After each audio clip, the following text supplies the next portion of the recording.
प्रिय भाई बहनों, आज की रोटी की हर सदस्य व्यक्तियों के लिए येशू ख्रिस्तांचे मधुर नावाचे सप्रेम नमस्कार।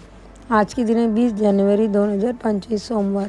पाण्याची प्रभागाजवळ तो पाण्याची प्रभागाजवळ लावलेल्या झाडासारखा असेल, जे योग्य वेळी फळे आणते, ज्यांची पाने कधीही वाळत नाहीत आणि तो जो काही करतो त्यात यशस्वी होतो। स्तोत्र 1 अध्याय 3 वचन। फलदायी जीवनाचे गुपित काय आहे? त्यातील स्वर्गात महत्त्वाचे गुपित म्हणजे पाणी नसल्यास कोणत्याही झाडाला किंवा वनस्पतीला फळे येऊ शकत नाहीत. जिथे भरपूर पाणी आहे अशा ठिकाणी झाडे उंच वाढतात आणि भरभराट करतात, तर पाणी नसलेल्या ठिकाणी झाडे मरत असल्याचे दिसते। ग्रामीण भागातील लोकांकडे बघा, ते पावड्याने आपली शेती तयार करतात आणि गाजरी बियाणे लावतात, मग ते त्याला खेत घालतात, पाणी घालतात आणि त्यांची काळजी घेतात। पावसाळ्यात झाडे पावसाची पाण्यातून टवटवीत गळून वाढू लागतात।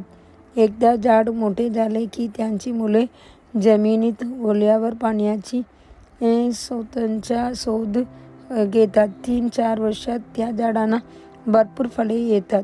ती फळे गोडसर लागतात आणि बियाणे लावणाऱ्यांना मोठा आनंद होतो। जसे मुले जमिनीतून पाणी झाडापर्यंत पोचतात, तसेच आपल्याही पवित्र आत्म्याने आपल्या जीवनात जीवित पाणी आणावे लागेल। आपले हृदय या झाडाशी सतत संपर्कात असेल तर आपण आपल्या आत्मिक जीवनात समुद्र गळू। म्हणूनच राजा दावीद म्हणते की आपण पाण्याची प्रभागाजवळ लावले गेले पाहिजे। प्रभू येशू ख्रिस्त हा एक नदी आहे, पवित्र शास्त्र ही एक नदी आहे, पवित्र आत्मा ही एक नदी आहे। म्हणून स्तोत्र करा, त्यांची उल्लेख पाण्याची प्रभाग असा करतो। झाडा फळाची समृद्धी आणि भरभराट ही त्यांची मुलांची जमिनीखालच्या जरीयाशी असलेल्या जोडणीवर अवलंबून नसते। एखाद्या इमारतीत बाहेरून दिसणाऱ्या सुंदर खिडक्या आणि दरवाजामध्ये नसेल तर ती रॉकसारख्या मजबूत पायावर अवलंबून असते। दिव्याचा प्रकाश त्यांची ज्योतीच्या तेलासोबत किती खोलवर संपर्क आहे त्यावर अवलंबून असतो।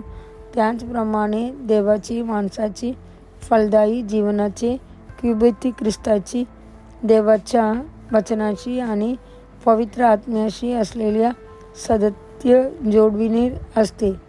काही लोक खोल मुले घालत नाहीत किंवा दिवसी जवळचे संबंध ठेवत नाहीत।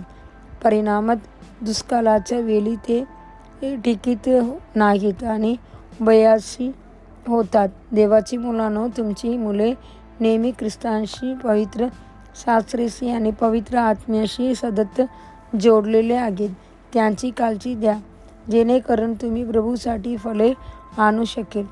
आगीचा ध्यान विचार, ते वय वाढविण्यातही फळ देतील, हे त्याचे आणि संबंध असतील। स्तोत्र 52 अध्याय 14 वचन।